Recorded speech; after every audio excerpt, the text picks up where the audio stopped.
Hello, everybody. I'm Gigi Stonewoods at MSNBC headquarters in New York. Happening now on this Earth Day. Tens of thousands of people making their voices heard around the world. First, we go to NBC's Ali Vitale, who's at the main march at the National Mall in Washington, D.C. Ali, what's going on where you are? Now, joining me now to talk about all of this and weigh in is Democratic Congressman Bill Foster of Illinois. He's a member of the House Science, Space, and Technology Committee. Thanks for being here, Congressman. Well, thank you. You're the only PhD physicist in Congress. You're in D.C. marching with thousands of protesters today, but not as a politician, as a scientist. Why is this march important? It's bringing so many scientists out of the lab, people like yourself. Why do you think it has such a strong turnout? Well, I think scientists are really being energized by two things. First, as you mentioned, the cuts that... Democratic Congressman Bill Foster of Illinois, thanks for sharing that with us. Thank you. President Trump celebrated Earth Day with a tweet. He says he's committed to preserving the natural beauty of our nation, but that tweet does come less than a month after he signed an executive order dismantling many Obama-era environmental protections. Now, today, the president and the first lady made a surprise visit to the Walter Reed Medical Center. There, he awarded a Purple Heart to Sergeant First Class Alvaro Barrientos, who was recently wounded in Afghanistan. A nice surprise for him and his family as he recovers. NBC's Kelly O'Donnell is at the White House with the latest there. Kelly? Good afternoon, Gigi. While A showdown over health care may lead to a government shutdown Friday, and no budget solution is in sight. President Trump is offering Democrats a deal, funding for insurance subsidies under Obamacare in exchange for money to build that border wall. Now, Senate Minority Leader Chuck Schumer mocked that offer as a non-starter, saying he thought Mexico was supposed to pay for that wall. And for a president craving a big victory before his first 100 days ends next Saturday, a government shutdown would, of course, be a major setback. So joining me now to talk about all of this is Ginger Gibson, political correspondent for Reuters, and Rochelle Riley, columnist at the Detroit Free Press. Thanks for being with us on this Saturday. Absolutely. All right, Ginger, you first. The budget battle set to dominate this week. We have so much on the agenda between a new tax plan, replacing Obamacare. As we stand now, how likely is it we're going to see a government shutdown on top of all of this? There remains a possibility that the government could shut down after this Friday's deadline lapses. House Republicans are taking this threat really seriously. They worked today on a Saturday. We don't normally see that in Congress, holding a conference call with Republican members. And a GOP source tells us that Speaker Ryan told his members that he's still working to achieve some kind of deal, and that whenever they get the votes to be able to pass it, they'll move forward with a vote. But at this point, they're not saying that they have those votes or even a deal, making the turmoil continue into the coming days. Rochelle, how important is it for President Trump to avoid the kind of debacle he saw with health care last time? How much pressure is he going to put on Republicans? Well, I don't know if he's feeling the pressure, but I know that for people across the country, particularly in middle America, this would be yet one more example, one more piece of evidence that this administration is governing like 5-year-old children with the attention span of a Saturday morning. There's no strategy, there's no planning. A potential government shutdown on top of not getting any kind of deal on health care, not having a budget plan, and, tax plan being a pipe dream. It's beginning to really look like they're out of control. But there are really specific ramifications here, Ginger. More than 300,000 people in Michigan are signed up through Obamacare. They're already worried coverage may be taken away. What do you think the political ramifications are if this healthcare fight actually leads to this feared government shutdown? The optics of this could be really bad. Even just saying that they're willing to trade healthcare dollars for wall dollars, that's like trading sick people for a border wall that doesn't have robust support across the political spectrum. That could be very dangerous. We know that Republicans think that they shut the government down the last time and didn't have any real political ramifications for that. But people are paying attention, and they left Republicans completely in charge. So it's going to be hard for them to say that a government shutdown belongs to Democrats when they control all of Washington at this point. And how much of this has to do with, President Trump is saying this 100 days is just symbolic, but historically it is how we have judged presidents in the past. And he is saying that this is silly, but he does seem to be trying to put a legislative feather in the administration's cap ahead of this symbolic mark. Michelle. Well, I think he has set this own deadline and set up himself for failure because he wanted to do so much so quickly. So while it may seem silly now, he told people he would do many things on day one, and then he promised to do things within that first 100 days. And so far, he's not had the victories that he thought. And when you're talking about working class families in Michigan and Wisconsin and Pittsburgh and places that have been hurt by the economy and hurt by people not paying attention, they are absolutely watching. And just this afternoon, Paul Ryan told his conference there will be no vote on health care next week, despite the president pushing for a replacement bill. Is this another blow to the president? And he's talking now about this new tax plan on Wednesday. Is the administration biting off more than it can chew? Ginger? We've seen the administration start to come to the reality that Congress doesn't exactly take directions the way they would like to give them all of the time, and that it might not happen as quickly as possible. This is a lot. This is a White House that has shown struggles juggling one ball, juggling three balls could prove to be very difficult for them. We have minimal expectations about how much depth we're going to get from the administration on Wednesday with that tax plan. I'm told by the administration that it'll be broad principles, not a lot of details. So that may be a piece that gets quietly rolled out and then forgotten about by the time we get to a Friday shutdown deadline. But there's a lot going on, and there's a lot of risk, especially for an administration that's still trying to figure out how to keep the trains running on time to try to do all three things at once. And President Trump's own Treasury officials, Rochelle, were surprised by this news of tax cuts. How much specific information are we going to get this week? Is it even possible that something like a tax cut, which Americans really do like, this is an opportunity for a positive headline for President Trump if he's able to pull it off. But how likely is this that it could be possible without any real details being announced and that we know of? Well, I think one of the challenges you have is when your budget director says that you're not looking at the deficit as you try to figure out how to gather revenue. It's very impossible to do. You have to look at gross revenues and net revenues because you have to know where you're spending money. I think for the Trump administration, it needs to consider the possibility that it should stop juggling several things and find one thing that it can accomplish quickly and effectively before it moves to something else. Right now, it seems like there are several balls in the air, and all of them are going to drop. Right. Whether the tax cuts will be revenue neutral is one of the many questions looming about this tax cut plan. Ginger, another hallmark of the president's first 100 days has been Russia, the FBI, the congressional investigations, all of this looming over the administration. Thursday, the House Intelligence Committee asked former acting Attorney General Sally Yates to testify publicly, also invited FBI Director James Comey and National Security Agency Director Mike Rogers to testify in a closed-door meeting. We're getting new revelations. Is all of this testimony and this looming Russian collusion threat going to hamper the president's agenda even further? It is a distraction, and it's a distraction the White House doesn't want. If they're trying to juggle multiple things, multiple balls, the last thing they want is someone throwing additional balls at them while they're trying to do that juggling. There's a risk that it derails their message every day. Every time someone's talking about Russia is a day that they're not talking about the tax plan, is time that they're not talking about infrastructure or the Veterans Administration or creating jobs or changing steel policy or all the other things the White House wants people to be talking about. And it still remains a risk that it could snowball out of control, that the White House could lose control of the message, and that the House or the Senate doing these investigations should start to uncover even unrelated things. We've seen that historically happen with administrations that cause even more problems. Especially for a president very concerned about optics. One of the things he's doing, Rochelle, is holding a rally Saturday in Pennsylvania to mark those first 100 days.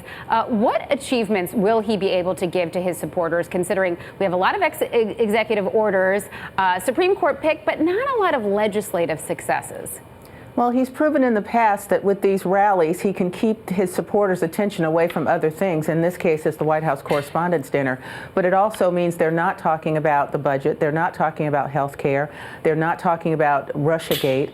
And I'm just stunned sometimes at the idea that he would be out doing something like that instead of really focusing on one of these situations, one of these issues to have a victory.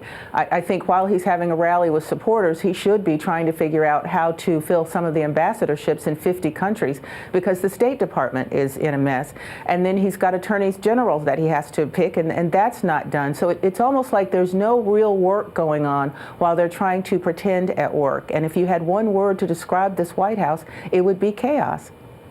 Well, they do have a lot of work ahead. That is indisputable, but his support from his fan base is unwavering. Rochelle Riley and Ginger Gibson, thank you for joining us on this Saturday. Thank you. Voters in France getting ready to elect a new president, and it comes in the shadow of the most recent terror attack in Paris.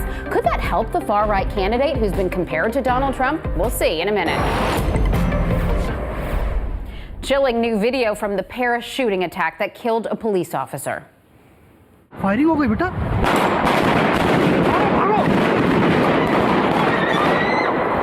और भेजो France this weekend is going from the chaos of Thursday's assault on the Champs-Élysées to the dramatic uncertainty that the country's election brings.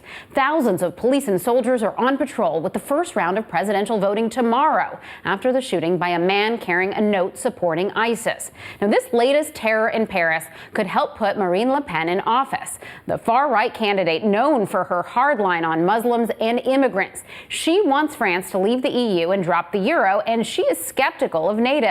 Le Pen also has a warm relationship with Russian leader Vladimir Putin. President Trump thinks the attack will have a, quote, big effect on the election. He's not endorsing Le Pen, but he does call her the strongest candidate on issues like borders. Now, her main rival is Emmanuel Macron, who is on the center left. He wants France to stay in the EU. Now, he talked this week by phone with former President Obama, who also stopped short of an endorsement. Hello. Hello, Mr. President. How are you? The main message I have is to wish you all the best in the coming days, and make sure that, as you said, you work hard all the way through, because you never know. It might be that last day of campaigning that Yeah, I do agree. makes all the difference.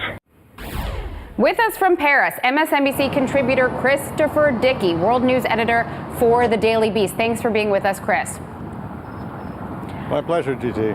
I think some Americans might be watching and think, French elections, what does that have to do with me? And the answer is a lot, because if France decides to ride this anti-globalization wave and elect a candidate that would leave the euro, it could have far-reaching implications for the U.S. economy. So I have to ask you, 1 in 3 French voters right now said to be undecided. Are you sensing a shift toward either candidate in the wake of this latest terror attack? Well, actually, the polls taken after the terror attack suggest that Emmanuel Macron, the centrist, is stronger than ever. But you really can't trust that. As you point out, 1 in 3 voters claim to be undecided. I think in France, you have to take that with a grain of salt. A lot of people say they're undecided when they're asked by pollsters, but in fact, they've made up their minds. And the truth is, we just don't know how they've made up their minds. There are 4 candidates, not just Marine Le Pen and Emmanuel Macron, but also a very far leftist, Jean-Luc Mélenchon, and a former Prime Minister, François Fillon, all of whom could emerge tomorrow night as one of the 2 candidates, or 2 of the 2 candidates, who will go into the final presidential election on May 7th. So it's really up in the air. And hanging over all of this is, of course, this recent terrible terrorist attack. Is terrorism now dominating the political conversation in this election? Well, it isn't dominating the political conversation, although Marine Le Pen would like it to, and François Fillon would like it to, because they're both very hardline on Muslims and immigration and so on. But people are definitely nervous. There's a building very near here where some of my friends work, that was searched just a couple of hours ago because somebody thought they saw somebody with a balaclava, a mask, somewhere on the roof. That wasn't the truth. That wasn't the case. But the police came and they searched that. Earlier today, there was an incident at a major train station here where a man walked in with a knife. He obviously was a little deranged, but he wasn't a terrorist. In fact, when the police stopped him, he said he was just terrified himself. He just needed to defend himself, but people saw him with the knife and they panicked and they fled.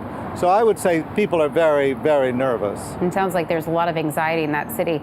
But we do have to discuss this political conversation with the election looming and the idea of Frexit, which surprised so many people when Britain decided to leave the EU. Marine Le Pen supports this.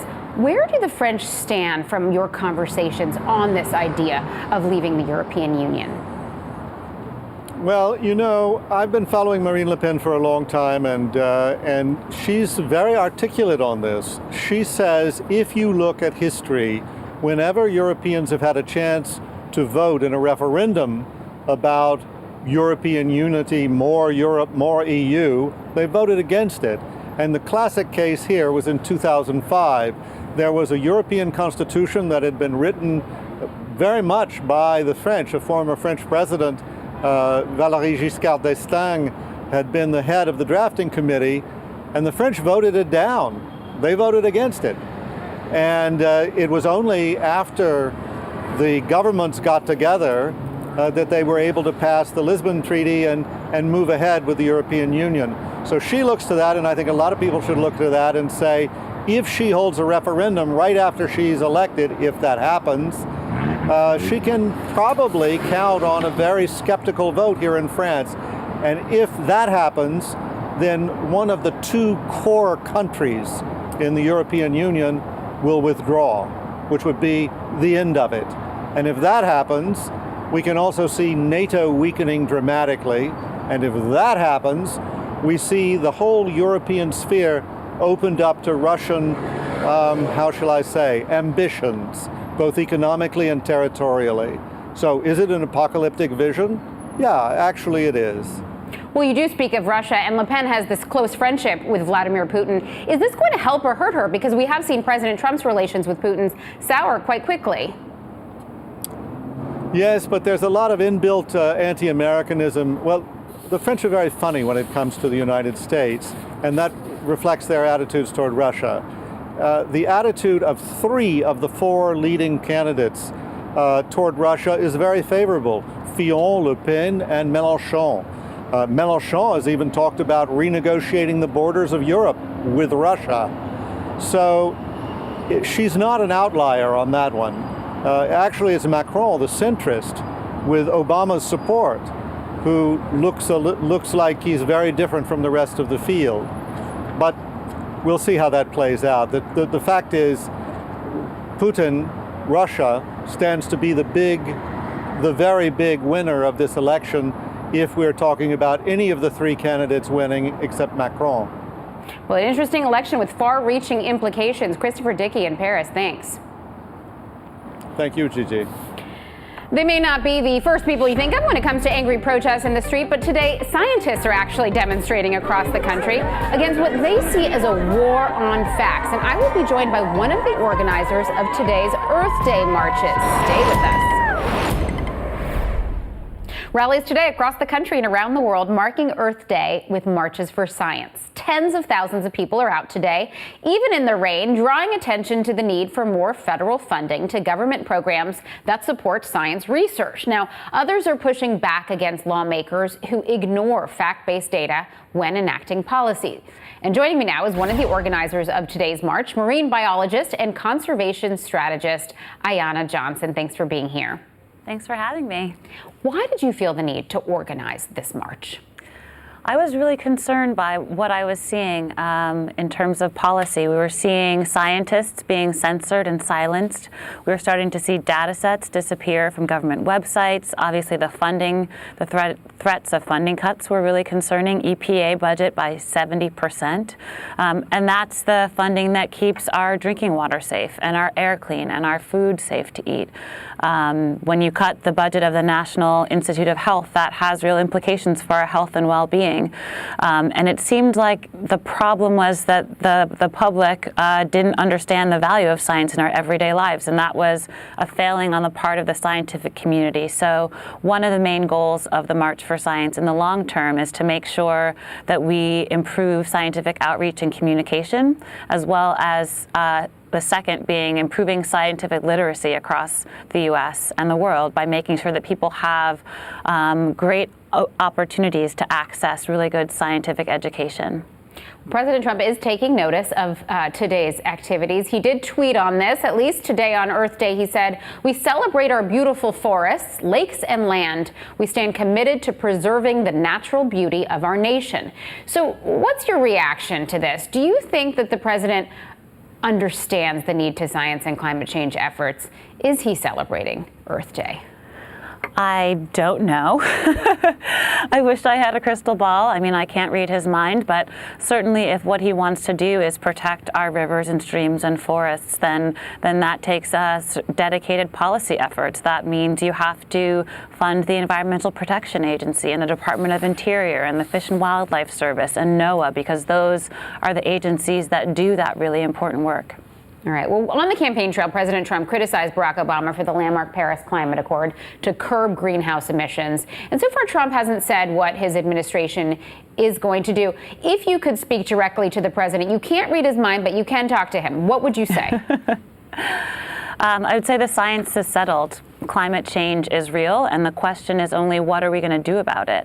And so it's been a really amazing opportunity to be part of planning this March for Science, because we're seeing a huge array of scientific societies and NGOs and museums and aquaria all come together with universities to talk about the value of science in society. So that's been what I've been working on as co-director of partnerships, trying to build this broad and diverse coalition of almost 300 organizations across the world who are really want to make sure that science continues to play a critical role in evidence-based policymaking. That's the major thrust of this, is that we have this amazing thing called the scientific method, and so what we really need to be doing is using that to inform the decisions that we make. So many scientists coming out of their labs today to join in this political effort. Ayanna Johnson, thank you. Thank you. A crucial time for President Trump's foreign policy agenda as tensions continue to build with North Korea. We'll dive into that with a former ambassador and former White House policy advisor. And next hour, my colleague Yasmin Vasugian looks at the Bill O'Reilly sexual harassment scandal and what it says about the changing workplace in America. Stick around. With the threat of North Korea launching another missile at any time, the USS Carl Vinson is said to arrive in the Sea of Japan before the end of the month. Now, that word today from Vice President Mike Pence, who is traveling in Australia with his Asia-Pacific tour winding down. In Sydney, Pence joined Australia's Prime Minister, urging China to put pressure on North Korea. The President and I have great confidence that China will properly deal with Korea. But as President Trump made clear just a few short days ago, if China is unable to deal with North Korea, the United States and our allies will. Meanwhile, Defense Secretary James Mattis is in the Middle East meeting with the Emir of Qatar. Iran, ISIS, and Syria were all expected to come up. So let's take a look at the Trump foreign policy agenda with former U.S. Ambassador to Morocco, Mark Ginsburg. He is also a former White House Middle East policy advisor. Thanks for joining us, Ambassador. Good to be with you. All right, let's start with North Korea. In general, President Trump has said that he is trying to be unpredictable, that he doesn't want his adversaries to know where he's coming from. Is there value in this unpredictability, or is this just a lack of cohesive foreign policy? No, I think there really is a great strategy in unpredictability, particularly when it comes to North Korea, because after all, it's the North Koreans who are trying to be unpredictable with respect to their nuclear weapons program. So those of us who've been in the foreign policy game don't always want to broadcast our goals and objectives. But at the same time, I'm not going to give the Trump administration a complete pass. There has been a lot of ball dropping here with respect to what happened to the Vincent, the aircraft carrier. It was heading south when the president said it was heading north. Things like that. So you want to make sure that if you're going to be unpredictable, you at least know what you're doing in your unpredictability. Absolutely, not just bellicose rhetoric. Vice President Pence went to the Korean demilitarized zone on Monday. We've seen leaders from Reagan to Obama do the same. Does the North take that seriously? What's different here? I think the North is beginning to take it seriously because they're mostly concerned about a potential real strategic alliance with the Chinese and the Americans to squeeze them. Look, throughout the last 3 decades, every successive American president has tried to convince the Chinese to really turn the screws on the North Koreans. And the Chinese just have done a little screw turning. They've really never stopped the banking relationships. They've never stopped the food exports to North Korea. They've never stopped the coal imports completely. They've never really put the sanctions on the way we put sanctions on Iran, that forced it to the negotiating table. So what does the Trump administration do besides cozying up to China to put the pressure on China, to put the pressure on North Korea, if that's the diplomatic tack we have to take? Well, I think that if I were the Chinese and I was sitting across from President Trump, I would be damn worried that the president was indeed going to act militarily against the North Koreans. Look, after all, the North Korean regime has threatened to build and test a ballistic missile that could carry a nuclear warhead that would hit the West Coast. They already have missiles that can hit American military bases in the Western Pacific. Now, do you take this seriously? Is a lot of bellicosity? I myself haven't yet met anyone in the United States who really knows how to gauge the true intents of the North Korean regime. Right, a lot of worrisome. Maybe Dennis Rodman does, but I don't. Over a piece of chocolate cake. A lot of worrisome issues right here. Ambassador Mark Ginsburg, thanks for breaking it down for us. Sure, good to be with you. Up next, Senator Bernie Sanders and DNC Chair Tom Perez joined forces to heal the divisions in the Democratic Party. A live look from Las Vegas coming up.